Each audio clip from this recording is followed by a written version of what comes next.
So welcome to our panel discussion for the exhibition Engage, Artists in Visual Dialogue.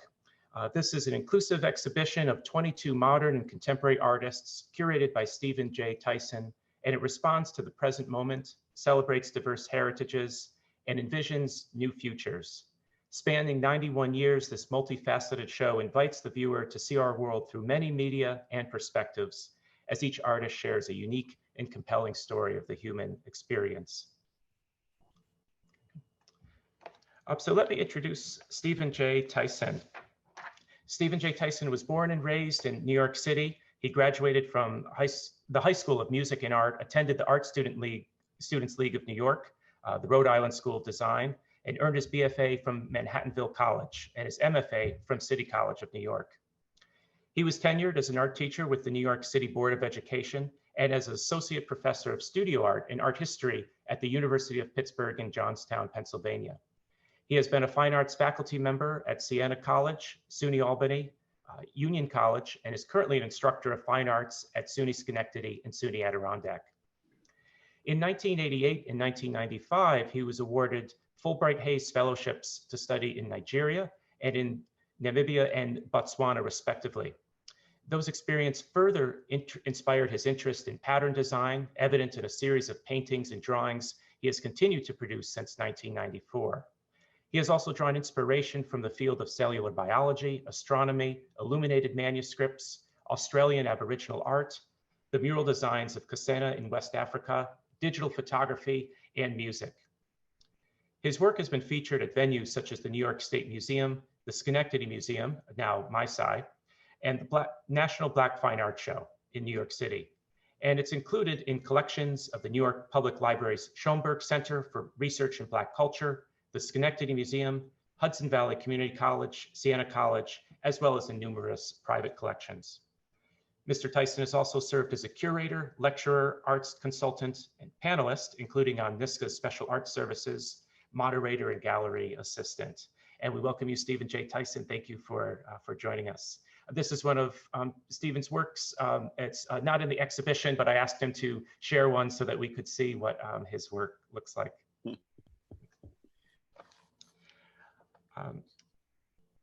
Next, let me introduce Marcus K. Anderson. This is his work that's in the exhibition on the screen right now. Marcus K. Anderson was born in Kingston, Jamaica, and moved to upstate New York at an early age. He's an illustrator and fine artist who's been creating art since he was able to lift a crayon. Much of his work is a representation of the beauty and diversity of the African diaspora. He believes that the arts can be a powerful vehicle for change and often incorporates social commentary into his work. Anderson graduated from SUNY College at Fredonia with a degree in illustration.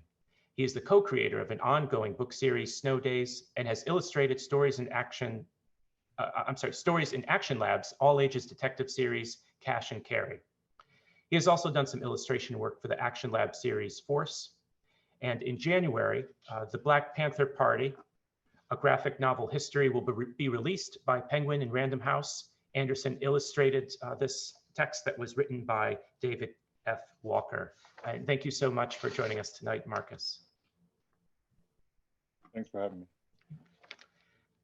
Daesha Devón Harris, whose work which you see on the screen, and this is the work in the exhibition.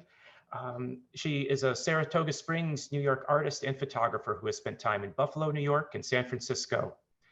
Both her multicultural family and the unexpected death of her young father have greatly shaped her life. She holds a BFA in studio art from right here at the College of St. Rose and an MFA in visual art from the University at Buffalo. She's a member of various organizations and plays an active role in her community as a youth mentor, social activist, and cultural history preservationist. The gentrification of her hometown and its effect on the local Black community has played a major role in both her advocacy and artwork. Most recently, she has been an NFOCO Fellowship winner. She's also been an MDOC Storytellers Institute Fellow and Artist in Residence at the Center for Photography at Woodstock, the Sitka Center for Art and Ecology, the studios of Key West and the Yaddo Artist Colony, an Aaron Siskin Foundation Individual Photographers Fellowship awardee, and a Niska Naifa Artist Fellow in Photography, and she was named one of the Royal Photographic Society's 100 Heroines. She's an avid fisherwoman and a hobbyist gardener. And thank you, Daesha Devón Harris, for joining us tonight. And finally, I'd like to introduce Fern Logan. She utilizes the photographic image as an art form. She reveals her photo art through portraiture and landscape.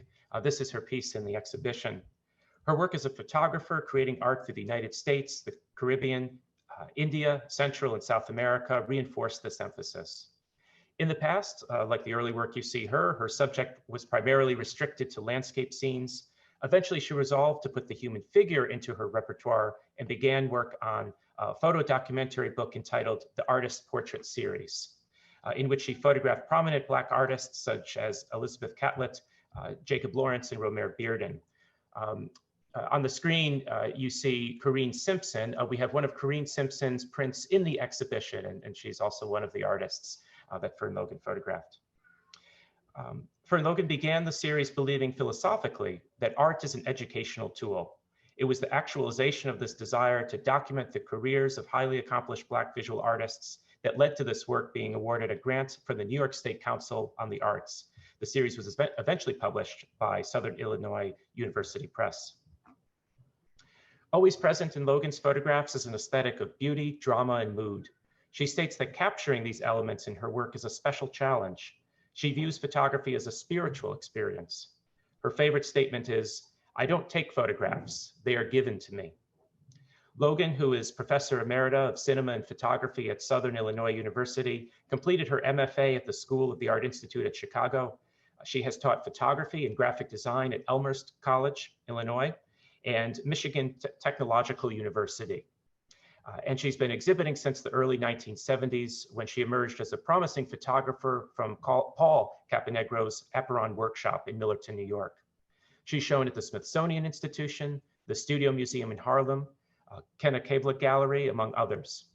The Harlem State Office Building, the Schoenberg Center for Research in Black Culture, and the Bellevue Hospital Center in New York City have Logan's work in their permanent collections, as does Michigan Technological University.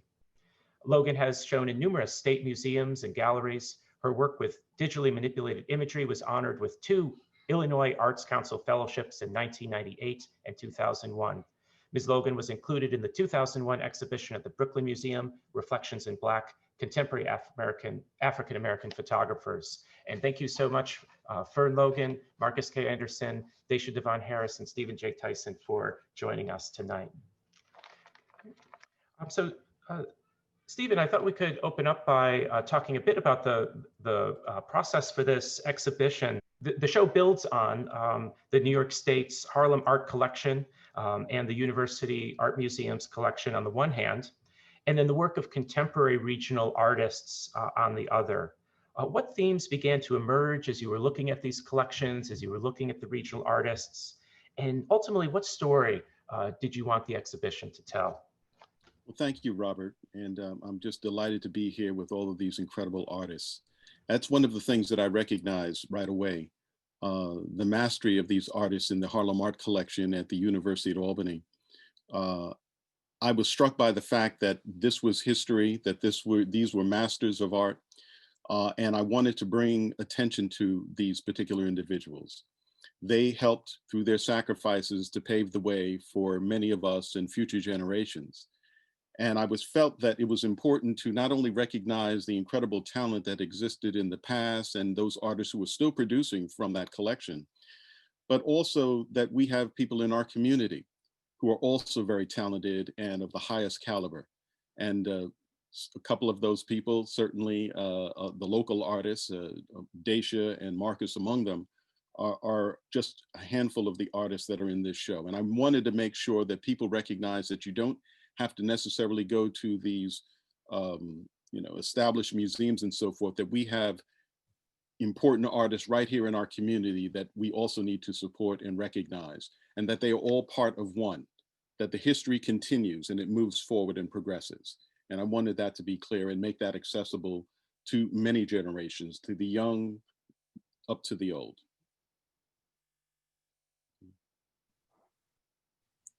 Thank you, Stephen. And I think one of the major themes that emerges in the exhibition is spirituality. We see it connecting a number of the pieces from past and present.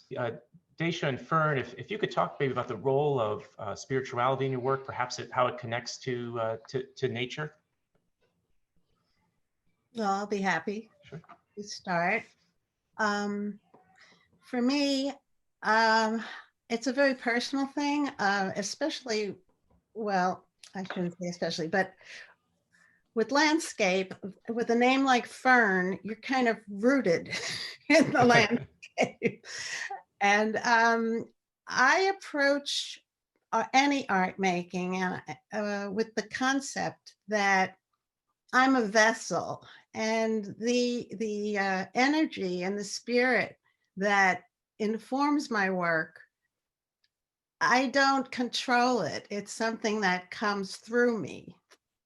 So that's why I say I am given images. I don't take them. When you take them, you're claiming them. You're, it's something you did. You're taking all the credit for it. And I just don't get my best images when I approach the work that way. I tend to mess things up. I trip over the tripod, I knock the camera over, something like that happens. But when I open myself up, it calms you, it puts you in the moment, you're centered, and you allow the image to come through. And I get my best work that way.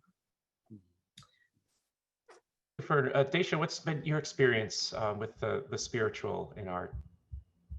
Well, I think that I find it in many places, and that it means different things at different times. Right now, I've been thinking about surviving white supremacy and resisting and fighting against white supremacy as an act of spirituality.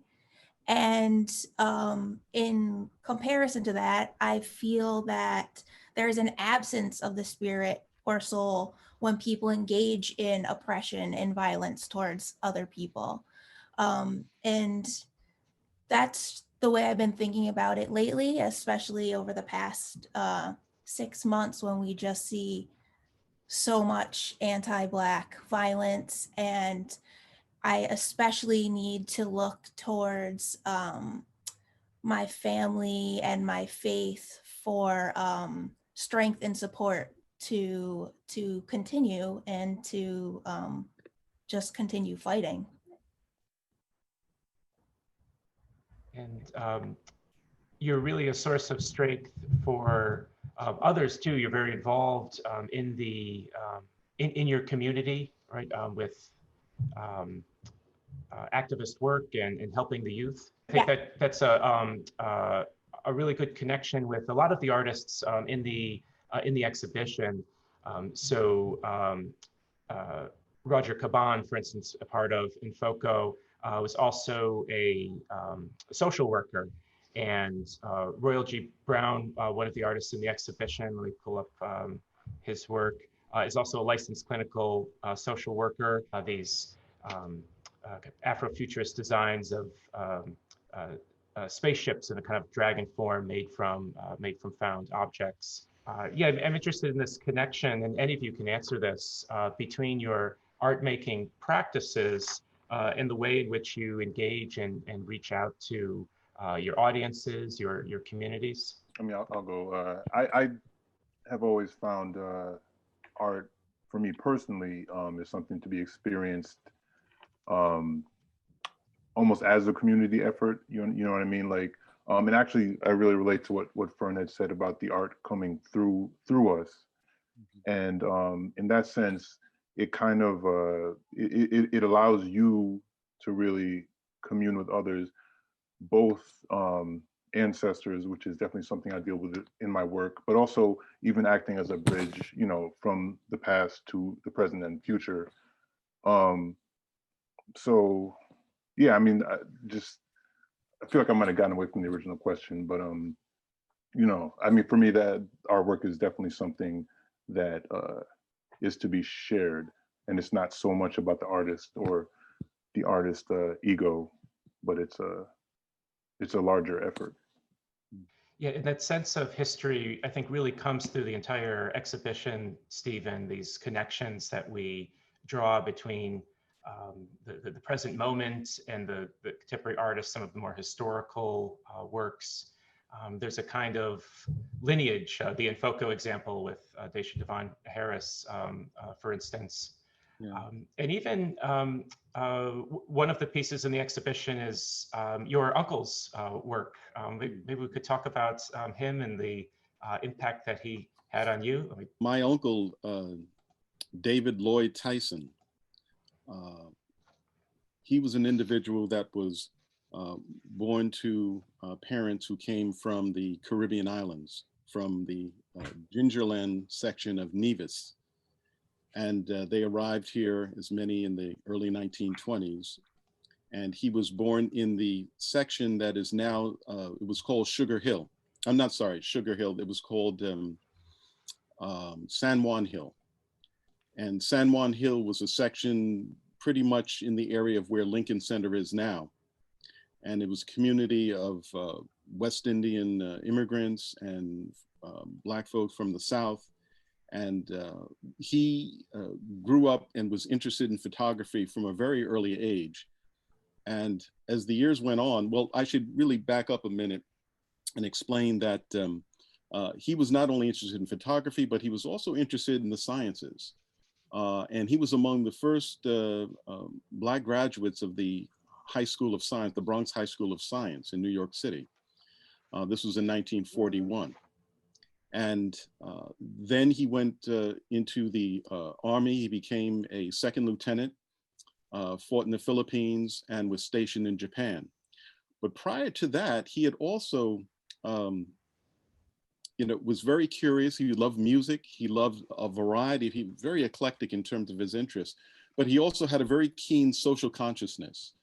And this was in part due to my grandmother, his mother, who was involved in community, was in a sense, laid the groundwork for community organizing in the head of her, the school committees in the Bronx, wherever her children were. She made sure that she was, the head of the teachers associations and so forth. So this kind of activism and involvement, I think, sowed the seeds so that when he eventually left the Army and he was studying at the City College of New York, studying engineering, that he participated in 1948 in a demonstration. It was really a demonstration of protest against anti-Semitism and racial discrimination at City College. And so there was a strike, and that went on for over a year at City College. And so these were the seeds that eventually led to his photographing and documenting various types of demonstrations in different parts of the country. This particular photograph, called Rising Together, was part of the spring mobilization to end the war in Vietnam, which took place in California and New York City at Dag Hammarskjöld Plaza. That's near the UN. And so he was there. Martin Luther King also spoke at this event, indigenous speakers as well, leaders of the indigenous community, Stokely Carmichael, among others. And so you see in this photograph, young people, high school, college, many like the students at the College of St. Rose and other places that are locked arm in arm together, rising together, exercising their First Amendment right, to appeal to the government, to protest, to demand change against the abuses of war and violence that was taking place in their name overseas. And so he became a very keen documentarian on this kind of situation. And I think that activism on campus is particularly meaningful to us now as students come to the gallery and see this work, to see that people have come before them and have protested for the right to be treated with dignity and to be heard on their campuses. That's right. Yeah. And to be heard, I just want to pick up on what you said. to be heard. The part of the important thing about this show is for people to slow down, to take time, and to engage in a dialogue and communicate, to listen to each other, you know, listen to the stories. Each of us have stories, but sometimes we're so busy on the hamster wheel, we don't have time to really step back and listen to ourselves, you know, acknowledge our own existence, you know, that we are not just some cog, but that. So I wanted to create a forum where there was a diversity of different types of art. When people think about Black people or Black art or whatever, you know, category you want to put it in, I wanted there to be a variety so that you can't put it in a box. I wanted people to think beyond category, as Duke Ellington would say, to get outside the box that we create for ourselves or that people create for us. And so that was the other purpose of this show. And this is that kind of statement, you know, coming together beyond the differences, looking at the differences, accepting the differences, and moving forward together. Yeah, and that comes through beautifully in the show. I hope everyone in the audience will get a chance to see it. You know, too often as art historians and curators, we sort of box Black art into particular categories. We're only interested in it when it deals with social issues. And here we see a whole range of Black beauty, Black joy, protests. It's a really comprehensive exhibition in terms of those experiences that, again, I hope a lot of audience members will see themselves reflected in. The rainbow. Yes. Yeah. Thinking about this kind of activism, I thought, Marcus, maybe we could turn to your work on the Black Panther project. For many of the, for much of your work here, you're working from source material, such as the famous photograph of Huey Newton. We have Fred Hampton speaking. Fred Hampton was one of the Black Panther leaders. He was killed in a police raid. And Angela Davis as well. Could you tell us a bit about your process as you're working with this source material, you're translating into the graphic novel? What is it you're hoping the audience will kind of see through the image that you create that we wouldn't get originally? And we do have a lot of artists and graphic designers in the audience too, a lot of students who I'm sure will be interested in the process. Sure, yeah. Well, I mean, first of all, I was, you know, fortunate to be brought onto this project with David F. Walker, who is really, like, you know, one of the most brilliant writers in comics right now, period. But definitely also known for, you know, just being a Black writer who is really telling, you know, complicated stories that really challenge you know, readers and society. And you know, the Black Panther Party to me, like, has always been important in a lot of ways, you know, even though they were before my time. Actually, the party was born on my birthday, exactly 10 years before I was born. So I was born in 1976, October 15th, and the party was founded in 1966, October 15th.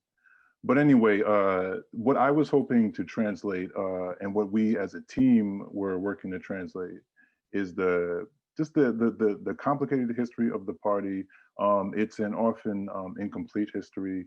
A lot of people don't know, for instance, that the gun control in America wasn't really a thing until the Black Panther Party decided to you know, carry arms, to open carry, as many you know, non-Black people do currently in the United States, with the express purpose of self-defense and you know, protecting themselves and the community from over-policing and from police brutality. But you know, magically, you know, gun control was a thing, and it was legislated by Ronald Reagan, none other than Ronald Reagan. You know, so long story short, like the Black Panther Party you know, they provided, you know, food services and free breakfast for children. You know, so many of the programs that are still operating today, you know, they paved the way. Medical services for people in the community, and they're oftentimes painted with a broad brush, you know, as you know, just being negative or violent, and it's a much more complete story.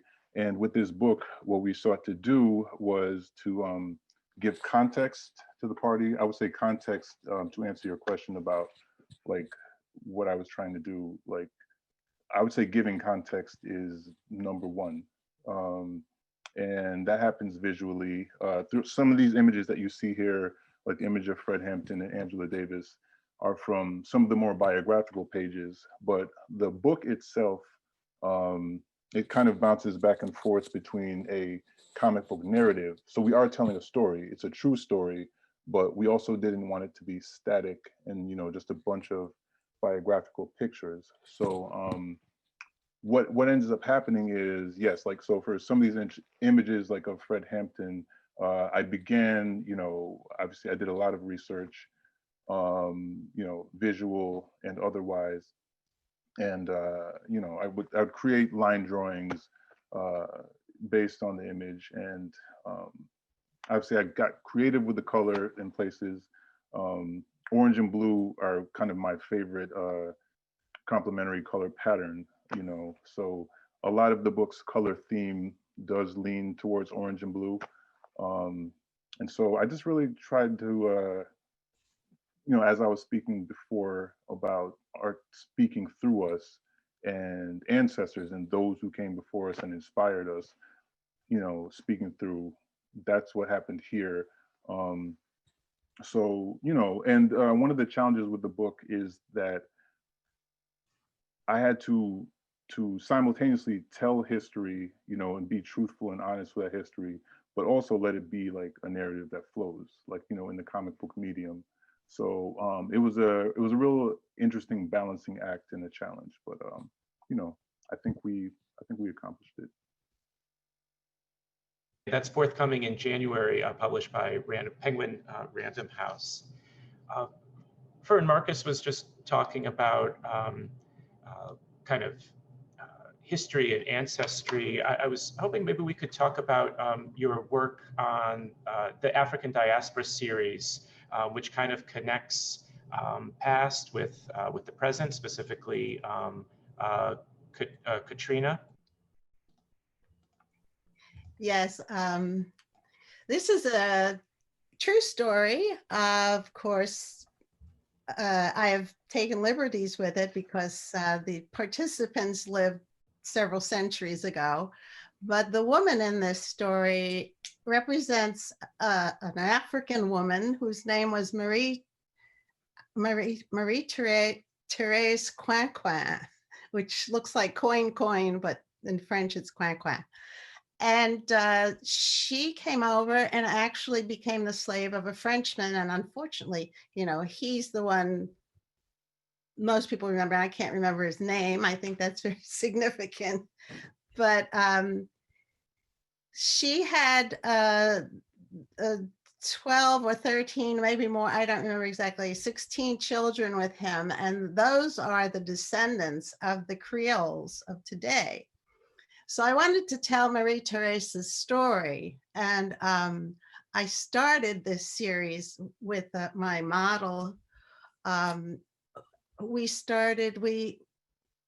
made it seem like she was in Africa. This location in Louisiana is Cane River, and it's very primal in that it hasn't been spoiled with gentrification, or it's very original to the landscape, especially. So there's still a lot of there's several plantations still there that are maintained, and the image on your right was taken, well, all of the images were taken about less than a year after Hurricane Katrina. but there was still a lot of damage, especially in New Orleans. So we went from Cane River, which is on the left, and Marie always carried, well, in my story, she carried this burden on her head, which represents the burden that all African-American women, maybe I shouldn't say all, but many African-American women carry to this day. And maybe it's the burden of racism or the burden of class or, gender, all of those, the baggage that we carry, that's her carrying it wherever she goes.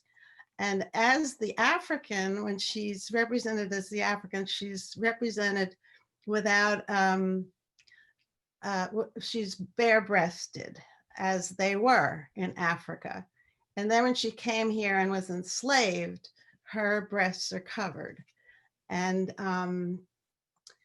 so it's quite a significant series. There are a lot of images in it. And I tried to cross generations with the story and represent our history, our ancestors, and I was quite pleased with the result. I think it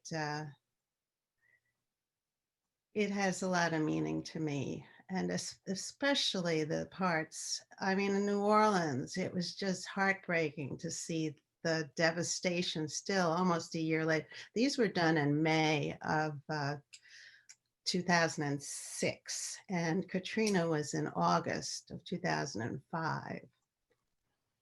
And still there was so much devastation. Yeah, so it included the landscape and the figure, which I enjoyed combining the two. And my model was an artist as well, so she was very engaged in the story as I was. Yeah, one of the things I find really compelling about this work and Daesha's work in general is the way both of you weave together history and nature. You were photographing these in rivers and in ponds, right? Could you describe your process a bit and then maybe tell us what this connection is for you between nature and history? Yeah. So when I began this series, it was in the spring or summer of 2012, following the murder of Trayvon Martin. And I was thinking about, how many unnamed ancestors there are.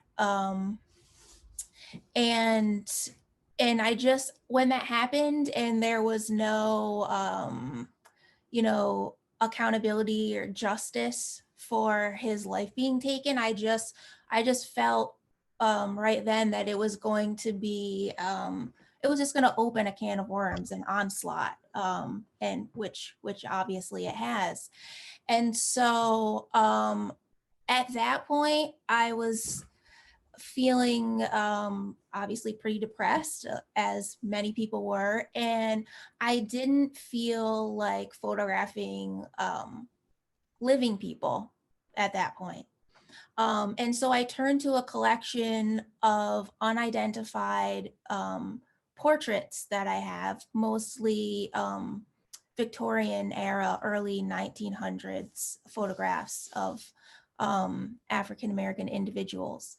And I'd always wanted to do something with this collection of photos. I wasn't sure what, but just, the fact that they had been lost or separated from their families, the people who love them, made me want to get them out and, have people see them again. And so I photographed the first image in the series at Lake Lonely in Saratoga, which is a place that my family has been going to for generations. We go there just to sit on the riverbank and talk. Mostly fishing was involved, but the water is a place that my family has just inherently been drawn to for generations. And from there, I started thinking about the waterways that lead north. You know, when you think about moving towards freedom, escaping from slavery, you think about the North Star. And north of me, in just past Lake Placid, about 2 hours north, is the resting place of John Brown, and I believe 9 other freedom fighters who were with him at the raid of Harper's Ferry. And that's a place that I go to. That's actually a place that I visited after Michael Brown was murdered. And so, you know, the journey there becomes like sort of a grieving / healing tradition, I guess you would say. And so I decided to photograph my way through the waters from my hometown to up to the area where John Brown is laid to rest. And those are the rivers and the waterways where I photograph each of these people actually in the water. Yeah, because you transfer these appropriate photographs onto transparencies that you then float in the water, right, and rephotograph them that way. Speaking of home and the area around you, you've done a lot to document life in Saratoga, right? With the work that you see here, and I see a real strong resonance between this and what a lot of the photographers in the exhibition were doing, such as the group, the Camoinge Workshop, a collective of Black photographers in Harlem who wanted to create images to counter the negative images of Black people in the press. And so they show, you know, vibrant scenes of Harlem life, or the Infoco group, likewise, not seeing Puerto Rican identity represented in the media, in the art world. And so they had that first Dos Mundos exhibition 50 years ago. What do you want your viewers to know about your hometown, Saratoga, as they're looking at your work? Yeah, so growing up in Saratoga, the Black community has disappeared to half, not disappeared, been run out to half. To half the number it was when I was born. And right now we're less than 2% of the entire population. And so it was always important to me to research, to learn about, to talk about, and to shine a light on the history that is like barely visible, if even at all acknowledged, in Saratoga. And most importantly, to celebrate the people who are still here, living and thriving. And in that way, you'll see the photograph to the right. The production of the photographs is really important to me too. I didn't think about it this way until the other day as an act of community care, but to me, the people who I'm photographing, I love, and I'm doing it because I want to honor them and for people to see them and acknowledge them, and especially for the youth. I've been a mentor to young people for like the past 25 years. It was always important for me to photograph them and spend time with them because their experiences in school and just, you know, around town were not positive for the most part. And I wanted them to feel, you know, important and loved, because they are. And hopefully I would help them, you know, foster better, what's the word? Sorry. It's a simple word, not character, self-esteem. Self-esteem. Yeah. My brain is mushy these past 6 months. Please excuse me. But yeah, it was a way for me to, you know, just try and encourage and help them gain self-esteem through, you know, adolescence, which is the most pivotal time in a person's life. And yeah, and so that's what, basically, when I photograph people, I like to involve as many people as possible. So it's also like a community effort. And to me, the process is the best part. And you know, the final product is the end point, but it's really the making of it, and the relationship that we have, and the experience that we have making the image that is most valuable to me. Yeah, I think that really shows in the work. You can see your connection to these people, and the viewer feels it too. There's a comfort between now the viewer and the subjects of the photograph, but between you and them, that just the depth of field, that the way you've used it to get our focus on the people, and they're just beautiful, affirming images, and you can tell they're not taken with an outsider's view or a anthropological or colonizing kind of gaze. Yeah, there's a real warmth and affirmation in the work. And speaking of the people who are still in Saratoga, there's your great uncle Joseph Daniels, right, who was one of your inspirations as an artist. He's still making work, and he has been part of Black Dimensions in Art, I think, right?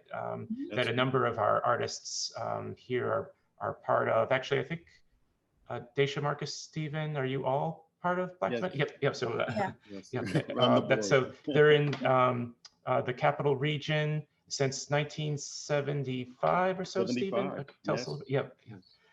Promoting the art of the African diaspora made up here, and offering educational programs for youth, workshops, classes.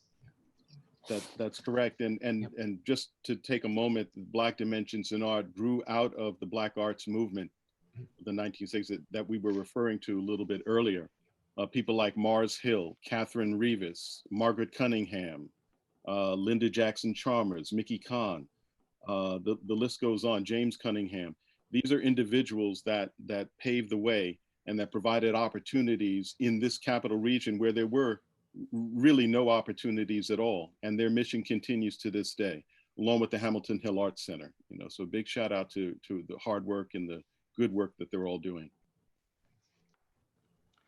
Fern, a moment ago, Daesha was talking about art as a way to help build the self-esteem of her subjects, a way to for her to grieve. And I was hoping we could talk about your work in the exhibition. You, in your statement for this piece, you indicate that you had made it during a very difficult time in your life. At the end of your statement, you said, this piece is an example of what can happen in life when we take one step at a time. And I was wondering if you could elaborate on that, taking one step at a time. Was art sort of a way of healing for you? Oh, absolutely. Yeah. Yes, it was a very unstable time for me. And the way the image happened, it was, again, a very spiritual moment. I was taking a picture of the marsh and the reflection in the water, and the camera was on a tripod, and the dog walked in front of the camera, and I just instinctively, or whatever you want to call it, just made an exposure. And then afterwards, I saw the relationship of the images and thought of it as a moment in time, which was also a transitional moment in time. And as my life was in transition, and the dog is in motion. So the moment starts with motion, and you always, even today, you know, in this moment of time, we feel like things are not moving. We're stuck. It's stagnant. But in the end, every step you take makes a difference. And as Daesha was saying, you know, it's historical, but things keep moving, and water, you know, is just so spiritual, so deep within us, and it is an element of motion. So this piece always just resonated with me, and I think when I was talking to you, I mentioned that the concept of images being placed in sequence like this was actually inspired by Dwayne Michaels, who was an artist that I've always enjoyed. This, yes, you have an example of one of his pieces. He was a very much an inspiration for me as far as, you know, format for image making. And we had also talked, I don't know if I'm going off subject, but we talked a little bit about the process of image making and how, you know, it all started with black and white, yes, imagery. Yeah. And I was kind of lamenting the fact that back when I started photography, it was all about the dark room and, you know, Ansel Adams and the multiple tones you can achieve and how you have to slave over the negative to get the shadows and the highlights. And now you just use a slider on the computer, you know, so things do change. You keep taking one step at a time, and things are going to change. I don't think you can stop change. It may not always be the change you want to see, but you know, Martin Luther King, I recently became aware of a statement he made that I hadn't heard before. And he said that the universe leans in the direction of justice. I may be paraphrasing a little, but it was a very poignant statement for me, and it gave me a lot of hope. And another quote that I'd like to give about this image of transition and spirituality, it's from Walt Whitman, who was someone very much connected to nature. He said, "I witness and I wait." So that's a little bit about transition too. And by the way, I always confuse Saratoga with Saratoga Springs. So the Yaddo studio, well, Daesha, you were at Yaddo too, so you probably recognize the studio. I do. Immediately. I mean, that's like the most beautiful place there. And so I was immediately so excited and struck when I saw that image of yours. Yeah. Yeah. That was a magical piece because when I was there in residence, I struggled for most of my residency with trying to use the 4x5 camera and developing those negatives. And I just couldn't get an image that I liked. And finally I just said, I'm going to use my Hasselblad. And this is what I ended up with. Well, that was worth it. Again, it's that one step at a time, you know, and once you surrender, you're surprised at what you're given. Yes. Yeah. Thinking about these trajectories, you know, moving from past into present. Maybe we could turn to one of Marcus's pieces before we go to the Q&A and talk a bit about the future and kind of visionary futures. This piece, I love sci-fi, I love Afrofuturism, and but yeah, I think so as we're sort of envisioning futures, Marcus, could you tell us a bit about this work? This is a recurring character. I think you've printed her on T-shirts, you've done other illustrations. Yeah, this character was, basically came to me when I was sketching, I think initially probably like 5 years ago. And yeah, Afrofuturism is huge to me.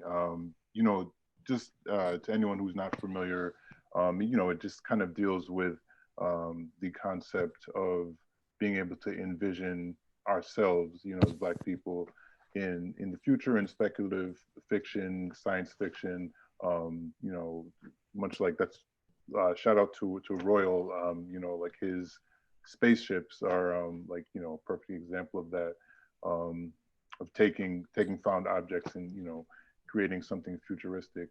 So one of the things I love about Afrofuturism is I think a lot of Black people, grow up enjoying science fiction, consuming it, or comics, or all types of different media, but for a long time we didn't necessarily see ourselves. And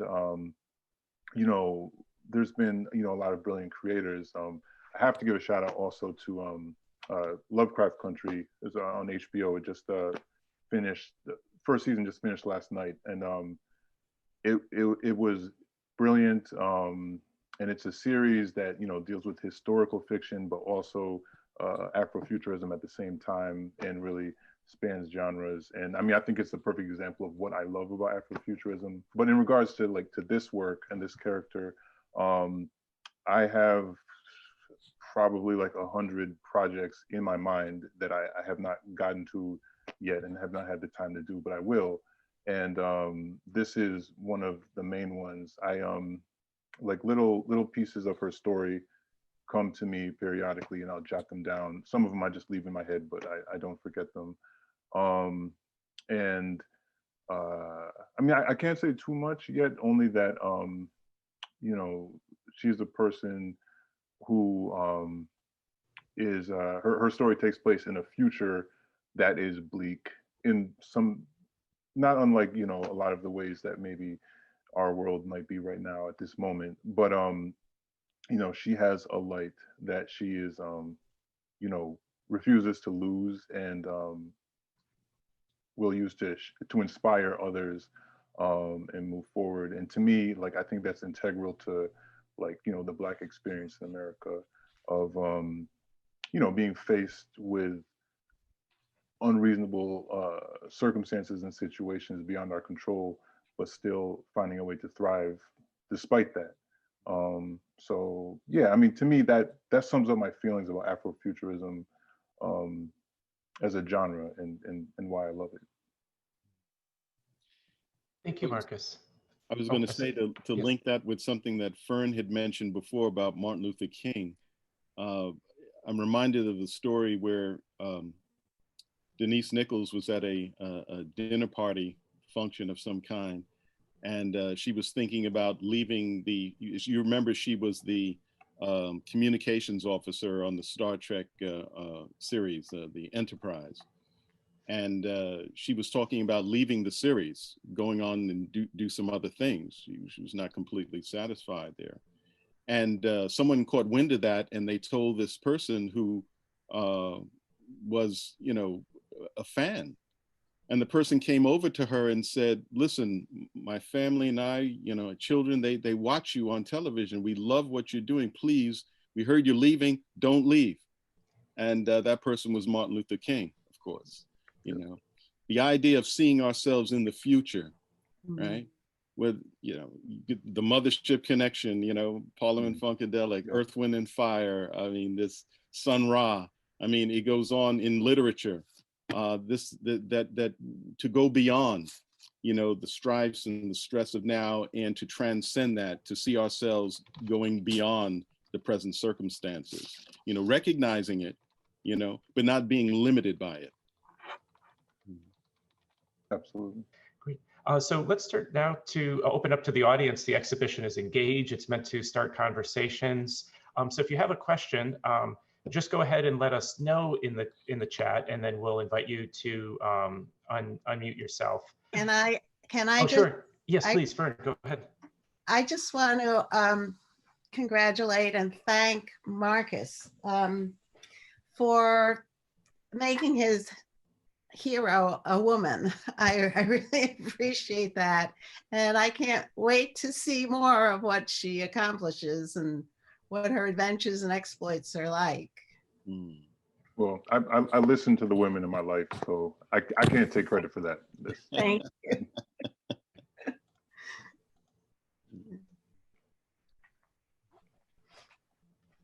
Oh, great. We have Royal Brown here. Feel free to unmute yourself so you could talk about futurism. I'll pull up your images again. Thank you. I just wanted, like, you know, when we talk about Afrofuturism and even the idea of the spirituality, one of the things that I think is important is that my journey, my spiritual journey, as somebody who is now a Babalawo, which is basically like a Nigerian shaman, took me through ancestry down to this very, very deep level. And at that very deep level, I found ancient Africans like the Dogon and the Egyptian, with and the Yoruba, which is really within my path itself, with a very, very strong connection to visitors that came from someplace else and knowledge that came from there. So as we talk about Afrofuturism, I don't see the ships and the messages. These are part of a series called Messages and Messengers. I don't really see them as putting any humans into space at all. I see them as the teachers who came and have been guiding us throughout the centuries, and as African, and I kept going down into, like, going back through the Middle Passage and seeing the bodies of people that were under the ocean, and coming deeper and deeper until I found these myths of the Iroko tree, and going into the Iroko tree, and there's where the Babalawos would find the visitors that were coming from other dimensions and bringing wisdom and knowledge. So instead of looking at it as a projection forward, I look at it as a projection back, in the same way that I take these pieces of things that have been discarded by people, junk, things that have been discarded, like real wisdom and real knowledge that has been discarded in preference for a Western construct, right? So there's a lot of that that's actually, here my cat is here. There's a lot of that is really a part of where these are coming from. And I think that it's important because the future is in the past. There's a very, very long tradition of that in what we might call African mystical arts. Okay, so that's it. Thank you. Can I respond to that? Yes, please. That really defines my piece transition so beautifully. The future is in the past. I mean, that should be the caption to that piece. Yeah, it's like even now there's Hermetic knowledge, which came from Egypt and Thoth, and the wisdom of the Odu, and the concept that right now modern physics is building billion-dollar particle accelerators and looking at atoms being blown apart and finding things about the nature of the universe that we knew 10,000 years ago. We actually, I mean, the knowledge is ancient, and yet now it's just being discovered, but it's being discovered through this, I don't know, almost false materialistic construct that we're living in. So I'll shut up now because I'll get like too crazy. No, that's great. That's great, Royal. Yes, thank you. We have a question in the chat. Somebody who doesn't want to speak themselves. Sorry, she said the question was for Michael. I think maybe she meant Marcus, or maybe Stephen, about the comments about Parliament, Funkadelic, and Earth, Wind, and Fire and futurist messages. I really love that link and would like to hear more from him and others about the connection to music. So yeah, question about Afrofuturism and music and the connection of your work to music for any or all of you. I mean, certainly we can talk about Janelle Monáe. We can talk about a lot of contemporary artists who are exploring this area. I use the example of Sun Ra and Earth, Wind, and Fire because that comes up from the generation in my formative years. And the idea of a ship or alien descending, you know, from another place, you know, and taking us somewhere else, taking us beyond our troubles and cares and so forth, but bringing knowledge, bringing wisdom, you know, to sort of tap into what Royal was saying, is that it was bringing us back to ourselves at a deeper level, you know. And so that's one of the things that I got from the musical experience. Yeah. Maybe Royal or Fern or someone else, Marcus, might want to add to that as well. Daesha. No, I mean, I totally agree. For me, you know, Parliament was a little bit before my time, but in high school, I discovered Parliament Funkadelic, and I was hooked. I started to, you know, basically consume all of it. And it's funny, you know, I was in high school, so I didn't.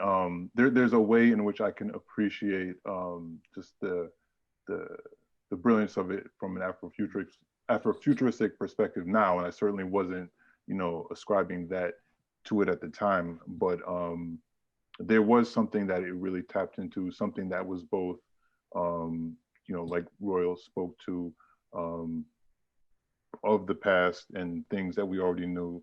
And I mean, in a lot of ways, like creative people, activists, so many of us, we're trying to relearn, you know, I mean, like what we've already known or what was known before us, you know what I mean? So yeah, like music period, my piece Vibrations, which is in the exhibit, that's what it deals with.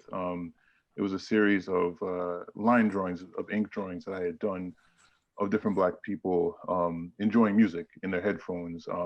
And the headphones, you know, to me just represent kind of truly being in your own world with whatever you're listening to. And each of the people in the illustrations, they have a name, and there's, you know, different music that they're listening to. So even though they represent just different Black people of different ages and backgrounds, all of the songs are things that I listen to and I find freedom in different ways, you know. And like, you know, when I was a kid, I just would always have my headphones on everywhere I went, because I was always plugged in, you know what I mean, to something. So yeah, I mean, like I think it's all connected.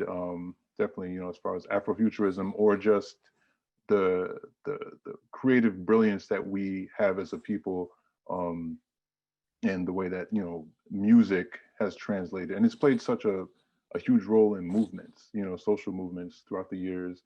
You know, going back to the, you know, Harlem Renaissance, or just, you know, people like Nina Simone, who are both artists and activists, you know, at the same time. And so, yeah. Shout out. Yes. And I love the way, by the way, you represented the different kinds of music with those different, the colors and the shapes and so forth. You know. Yeah, that was definitely a big part of what I was doing, especially once I applied color to these pieces. I just wanted to take what I was hearing in the music and translate it visually. Mm-hmm. And it also reminded me of the fact that of the importance, you know, particularly during this whole lockdown period and everything, to go back to the idea of listening to ourselves, listening to our own inner music, you know, our own inner rhythms, you know, and in relationship to the natural environment with its cycles and its energy, you know, to feel something there, to feel the oneness of that, you know. And so when I see the woman, for example, here with her eyes closed, You know, the others have their eyes open, or at least two of the other people.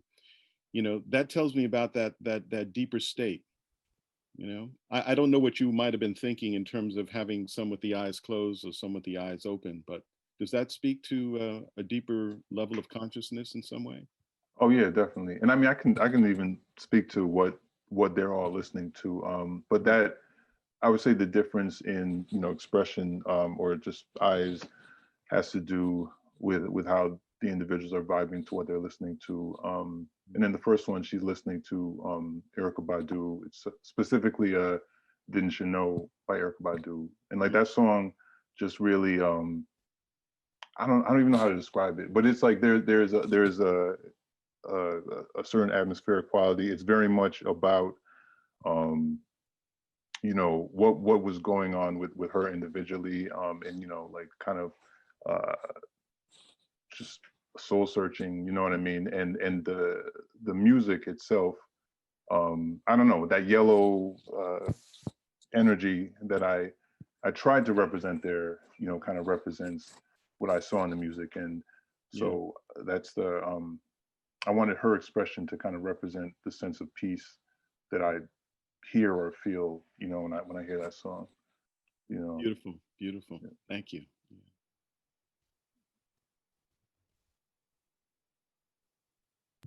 Yeah, just real quick, I think that it's like when it comes to the African beats, I also think about Carlos Santana.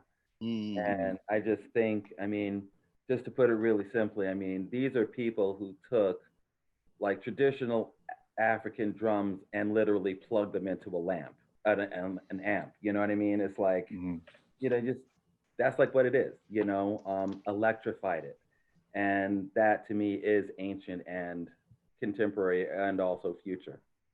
Yeah, yeah.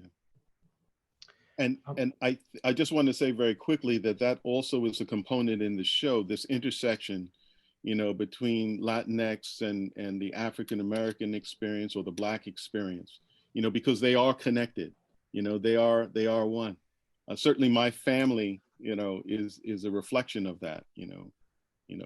My mother, you know, being Puerto Rican, and my father, you know, from the Caribbean, Black. You know, by the way, it's his birthday. He would be 93 today. So shout out to Dad. So I think that this kind of this effort to sort of divide up people, you know, into these different categories and everything, you know, that's the thing that we're learning and that we're confronted with, you know, to face the past. Yes, look at the injustices and so forth. And music and art can be vehicles through which we can address and heal many of these situations. I'm firmly convinced of that. And that's why I wanted the works of all of these artists in this exhibit, you know, represent that promise of the future. The promise of the future, but also the promise of the past, to pick up on what Royal was saying. There are many important lessons from the past that we can learn and carry forward with us in our lives. You know, and something that we can share, that shared humanity, you know, exists in the depths of each of these works if we take the time to listen and observe. Okay. We have a question from Aviva Ramani, an artist whose work is also very much about healing. Her eco artwork heals attempts to heal the planet, and she was part of one of the creators of Ablutions, a groundbreaking feminist work in 1972. Aviva, did you want to unmute yourself and ask your question? This was really, really interesting, and I especially appreciated the relationship between the music and the imagery. But what I always wonder, as a new demographic emerges in the art world, is how is the aesthetic different? Do any of you feel that there is, in fact, a different aesthetic being expressed in this work that would provide those of us who aren't people of color entry into your ideas that might be different than what we already know? I mean, if I could, I think I can speak to that. I think that, well, even just the just, you know, the few of us who are represented here today, and then, you know, the show, the larger show in general, I think if you look at all of our work, you know, there's an incredible diversity to it, but at the same time, there's all these common themes, you know, that have come through just in this discussion and in the work itself. And, you know, when I got to walk through the show when the work was all being laid out, and Stephen had kind of, and Aaron had kind of figured out the flow of the show. And I think it really speaks to, and one of the things that's so brilliant about the show, it speaks to the fact that there is no specific aesthetic, you know. You know, you got people like you got Daesha's work, Takis Walters does incredible, you know, landscapes with oil pastel, and it's all art of the diaspora, you know what I mean, even though it's very, very much diverse. I think our experiences definitely can inform the work, and I think infuse it with a lot of recurring themes, you know, but I think the way it's translated aesthetically, it's boundless, you know. There's not really any aesthetic, specific aesthetic language. I mean, I think where you see those commonalities, it's more a matter of our common experiences and the way that it's translated through people. I guess that's my 2 cents on that. I would agree with Marcus on that. And the themes are universal. The individuals happen to have a racial perspective, but I think all of this art comes from the heart. And I think the heart is something that every human being can experience. I don't know if that answers your question, but the work is not something separate. It's not just for African Americans, even though we might be informed by our ancestors, our history, racism, whatever it is, it still speaks to human emotion. And I think that's the language we're trying to use and trying to share. Yes. Thank you. As Terrence said, nothing human is alien to me. But actually, one other thought that popped into my head too, just as Fern, as you were articulating, like, you know, what was going on with you in the creation of, you know, some of those photographs, a lot of that is very specifically tied to your experiences as a Black woman. But, you know, not everyone viewing that photograph would interpret it that way. You know what I mean? But like, it's in there, you know, and I also don't want to take away from the fact that there have been very specific, you know, visual movements, artistic movements, you know, that are specific to, you know, to us culturally. So it's, you know, it's one of those things where 2 things can exist at the same time, you know. But yeah. Thank you very much. Thank you. Thank you. Looks like we have 2 more questions in the chat. The first is from Mark McCarty, who has a question about the pandemic. Mark, do you want to unmute yourself and ask your question? With a pandemic going on, I'm wondering as working artists whether the sort of the isolation has accelerated or slowed down your work. Ooh.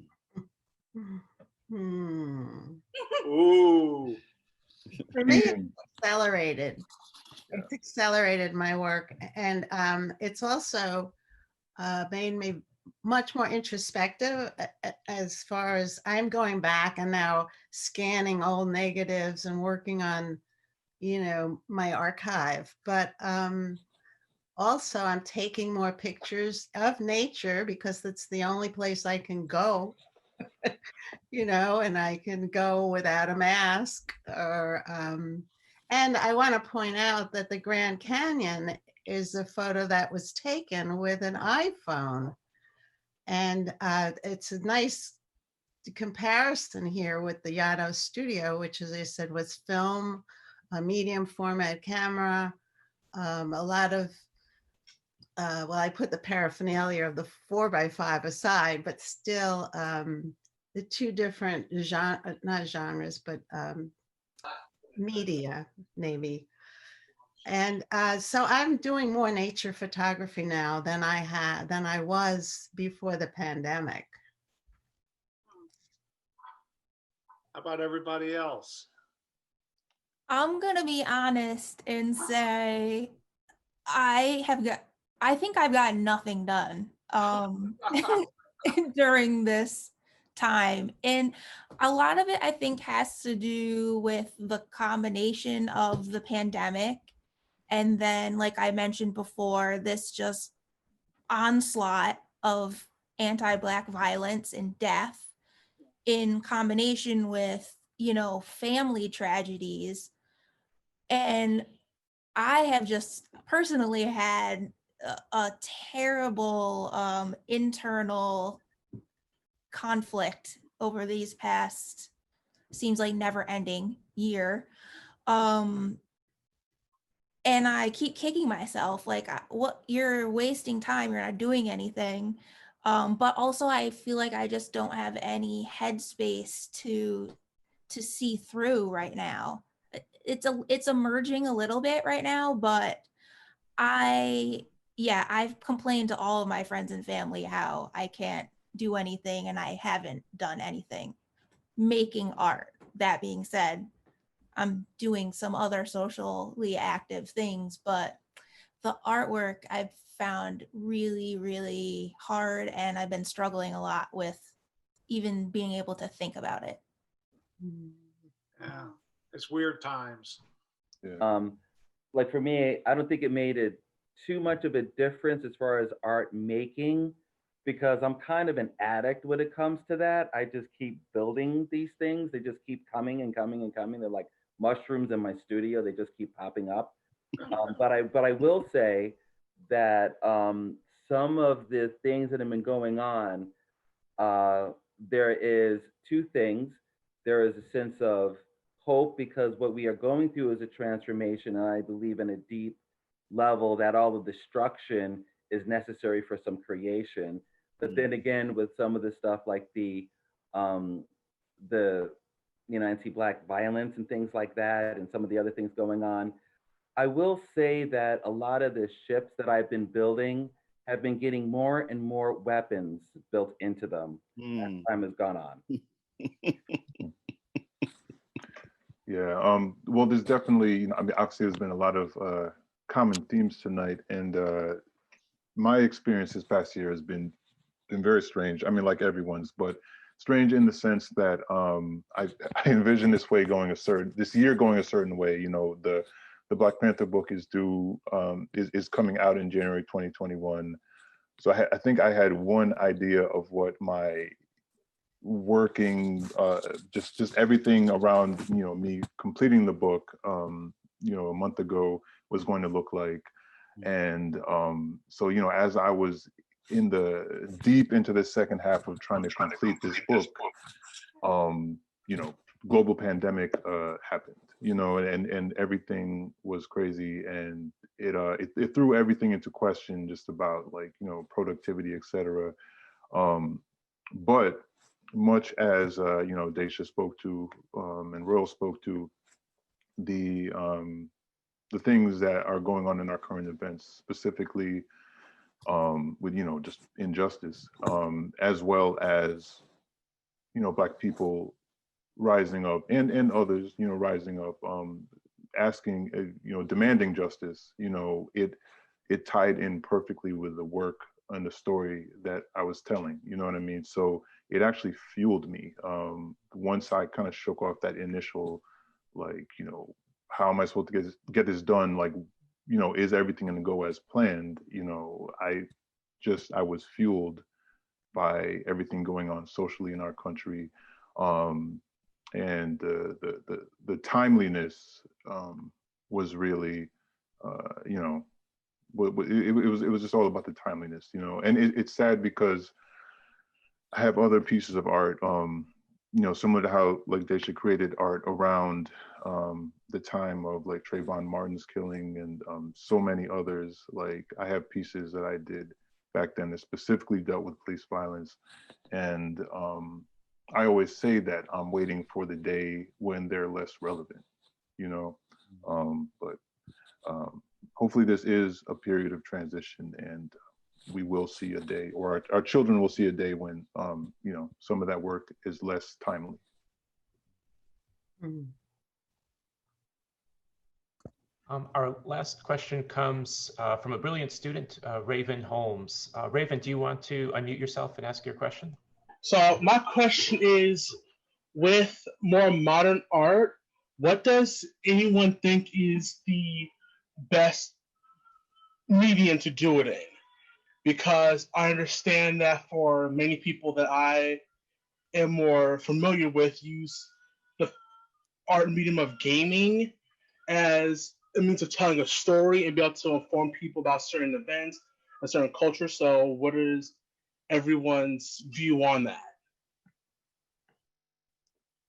Well, I would say you have to be the one to decide that. What medium resonates in you? You have to be the voice. So you decide that question.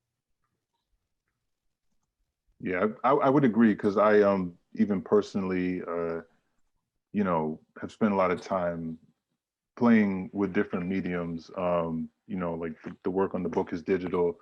I love to paint. I love to draw, you know, traditionally and digitally. So I think that having multiple mediums, you know, at your disposal is always helpful, because it gives you options. And I mean, for me, the way I decide what medium I need to work in at a given moment, it's dictated by what I want to say or what I need to say at that moment. So yeah, I would say like it's not, I don't think there are any limitations. And I mean, like, it's cool that you bring up the medium of gaming. I mean, you know, that's another, definitely, like there's like movie level, you know, storytelling going on in gaming right now. So yeah, there's endless ways to tell stories.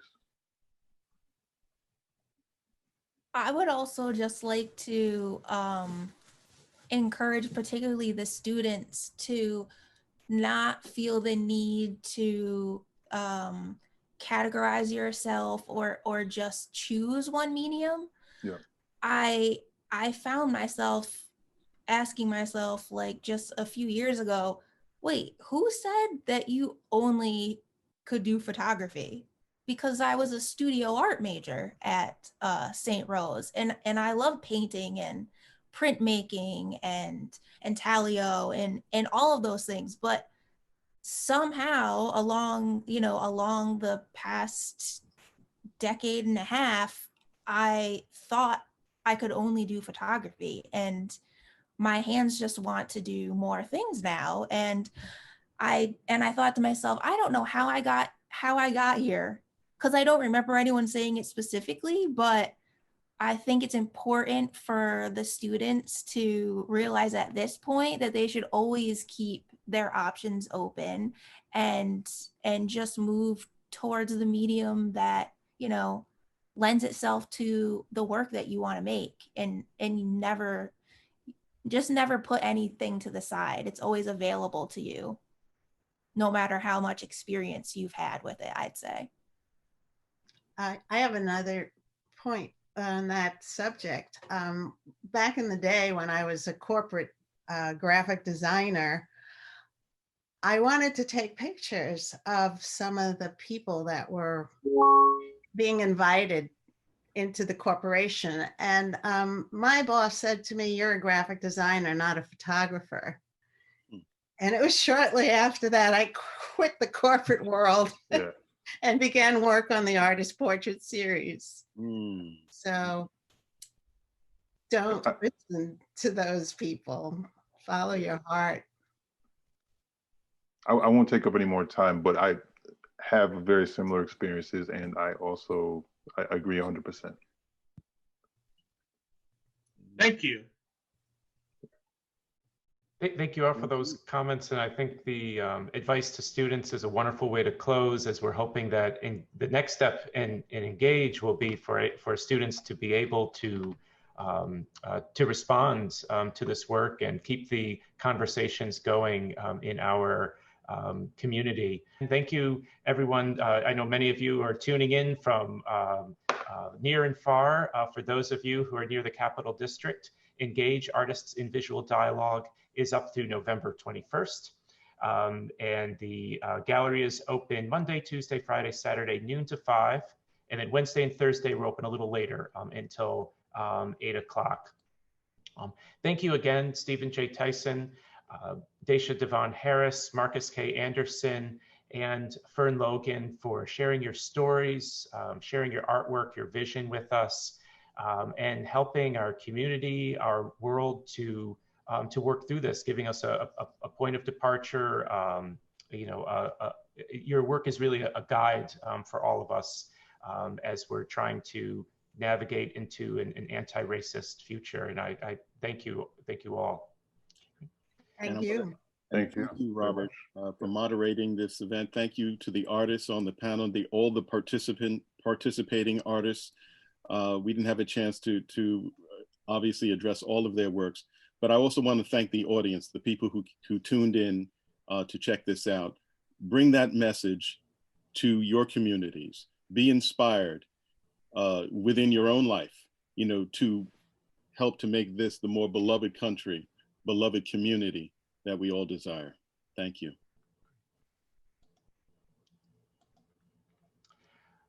So in the tradition of the Brooklyn Rail, we're going to close our meeting with a poem. This poem by Langston Hughes, you'll find is as timely as ever. And it's also quoted by Daesha Devón Harris in her piece on view at in the exhibition, particularly these two lines: "I do not need my freedom when I'm dead. I cannot live on tomorrow's bread." So Freedom by Langston Hughes. Freedom will not come today, this year, nor ever through compromise and fear. I have as much right as the other fellow has to stand on my 2 feet and own the land. I tire so of hearing people say, let things take their course. Tomorrow is another day. I do not need my freedom when I'm dead. I cannot live on tomorrow's bread. Freedom is a strong seed planted in a great need. I live here too. I want my freedom just as you.